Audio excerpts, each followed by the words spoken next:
precedent, at least the first time through.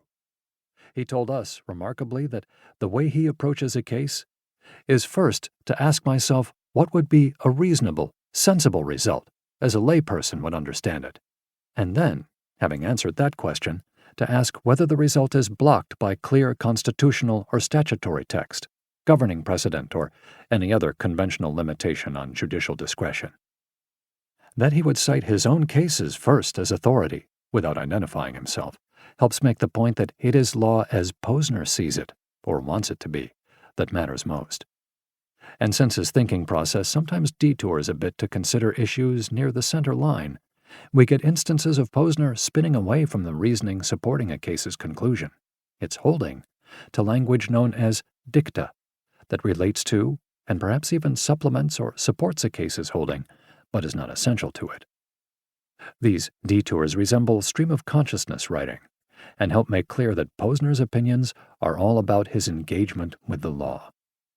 Perhaps not surprisingly, Posner's boldness in making the opinion about his thinking process is matched by the boldness of his unprecedented prose style, which, above all, reflects his personality.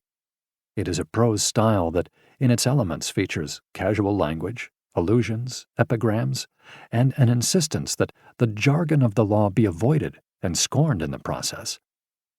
However unprecedented or even radical Posner's opinions might be in their approach and style, they are opinions that have sold well in the marketplace of circuit court judges outside Posner's Seventh Circuit. These judges have cited Posner by name, more often by far than any other judge.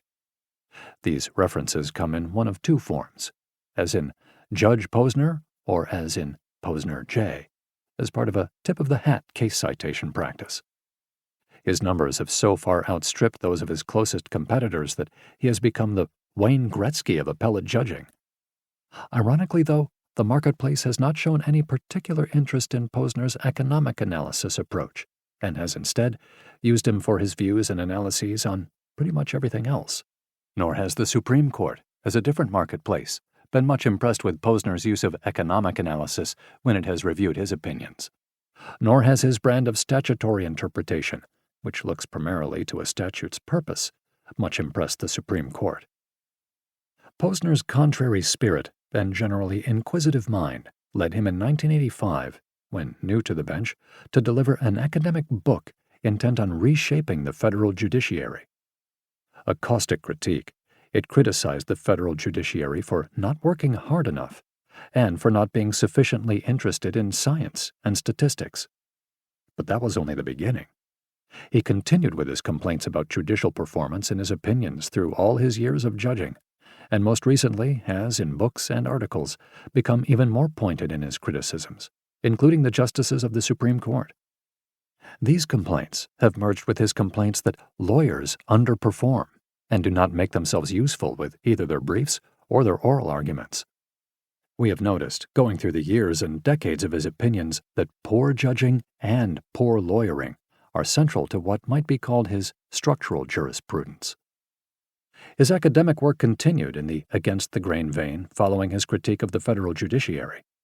With a 1988 book, he took on the law and literature movement and its wellspring in legal education, which he argued had gone astray and was more interested in law and subjects than in producing the kind of doctrinal scholarship of benefit to the bench and the bar. This attack on legal education was the first of many waves of attack on law professors, especially those working in the fuzzy areas of legal and moral philosophy. He then applied, again in an against-the-grain fashion, economic analysis in the 1990s to social issues, old age, sex, and AIDS, taking his cue from Nobel Prize-winning economist Gary Becker's application of economic analysis to the family. He returned to law later in the decade in his books, and provocatively argued that legal theory is not what it should be. Law, he argued, could no longer think of itself as autonomous and self-sufficient. It could not continue with applying customary legal analysis based on precedent to all legal problems. This approach, known as formalism, might work well enough for most cases because they are straightforward, but for the minority of difficult cases, something more.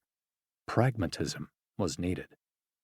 As applied, pragmatism looked to both the case at